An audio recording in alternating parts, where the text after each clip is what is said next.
Hi, Becky Amble here with an AI tip for you, and I want to show you a couple things.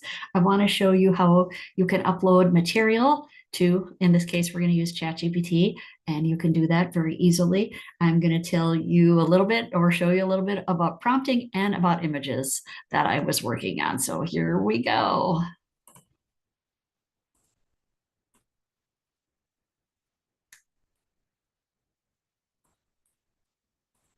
All right, we're going to go over here to ChatGPT, and I'm probably going to mostly explain this to you. You go to ChatGPT, you get your prompt box up down here. If I were starting from the beginning, you would see where it says ask anything. And then what you can do, click on that little plus thing, and you would click add photos and files. And then it just opens up your computer. So you go find what you're looking for and add that. And I wanted to show you here that I have been working on an additional book that has taken me a lot of time. Anyway, this one is Mastering Artificial Intelligence for the Job Hunter. And I uploaded the book. As you can see, the whole document. Now, it's not quite so massive in the Word document that I have because it's at 8.5 and 11 size pages. However, when I have it in the 6x9, it's over 300 pages. So you might want to think about what you're loading. It can actually handle a lot of information. And then what I did was I wrote the prompt. I said, here's a draft of my latest book, and I'm adding a chapter that I call resources, etc. And I explain that to AI, and I say it's going to be on AI and Amazon. And this edition is something that is unusual. Okay. So I had it first go through that iteration. And then I said, I might want to add illustrations for this book. And I asked it, as you can maybe see here, I'll highlight that. I asked it, what AI is best for making what looks like drawings in black and white of people in business settings? Because when you do things on Amazon, unless you want things in color, you want to have your illustrations or drawings or tables, whatever you're using, you want them in black and white. And Amazon has a way of hating illustrations and tables and all that kind of stuff. So it's a separate topic. If you need help with that, let me know. I've figured out the workaround. Anyway, I ask it what would be good AI to use. So remember, Chat, Claude, Grok, Gemini, any of these can be good resources for you to go ask advice on things like what AI do you recommend. Anyway, it says, oh, here, good question for crisp black and white drawn people in a business setting. Here's the short list. So the first they said overall best is Adobe Firefly text to vector. And I thought, I don't know. I don't want to have to learn something new. Skipping that.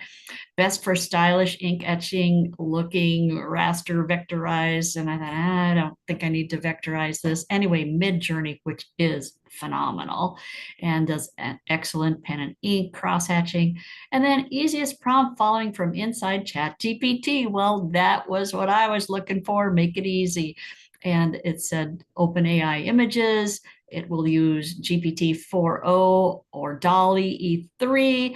I don't really care what it's using. Then maximum control, you can use stable diffusion as it mentions here. Anyway, because I'm on ChatGPT a lot, as well as Claude, Grok, and Gemini, that was where I decided to go.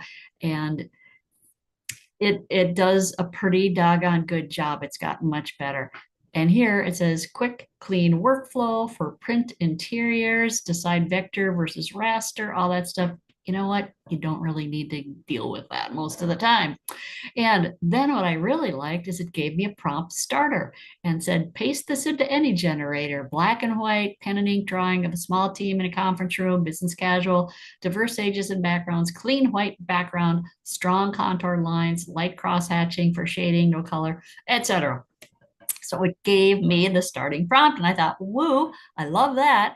Here's the first image that it did, and I thought that was pretty good. And I gave it some directions for that. Now that stuff isn't going to show up. Here's what I wanted to show you. So here I put in the black and white ink, small team of business people and all that stuff. And I said, have them standing with the banner overhead that says getting to know AI. I think that goes with my chapter 3 on this book.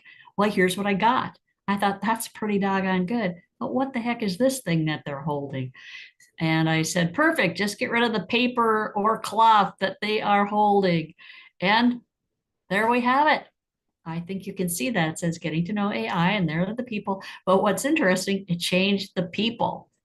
Anyway, sometimes stuff happens and I don't really care because either image was going to be sufficient for what I needed to do and get my point across. Now, the other thing, because well, just bear with me. I get a little anal sometimes.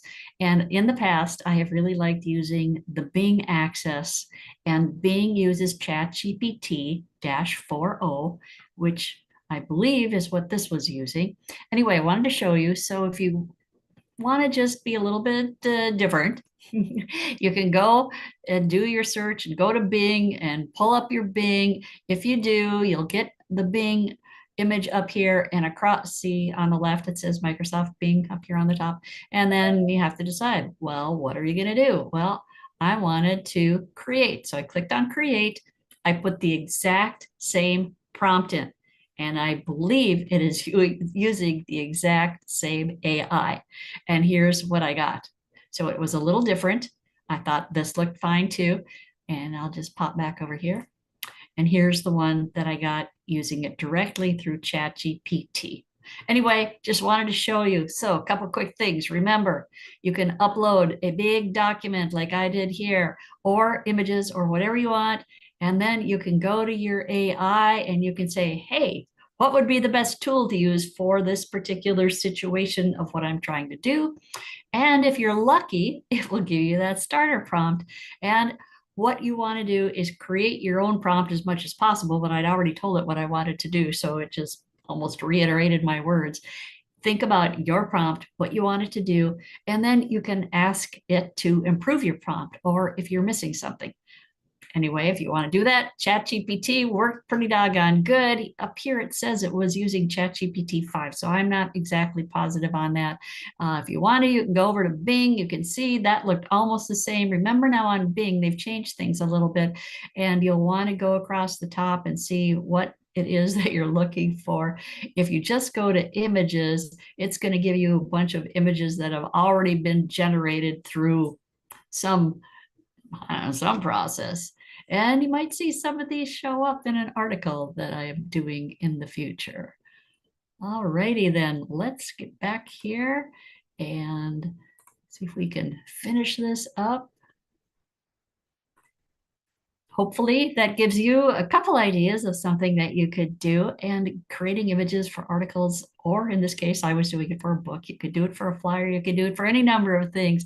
It doesn't have to be so difficult. ChatGPT works great. If you want to go to Bing and see what Bing can do, have at it, or look at some of the other options that my prompt came up with when I asked it for advice. Firefly, Midjourney is phenomenal on images. See what works for you. I guess the reason I haven't used Midjourney is I do a lot of demonstrations, and Midjourney wants to be paid. And because I'm primarily doing things sometimes only for a demo, I don't really want to pay for extra fees. Let me know how this all works for you if you give it a try, and feel free to pass this on if you know somebody that might want to get some help in doing this. Thanks a lot, and we will see you next time.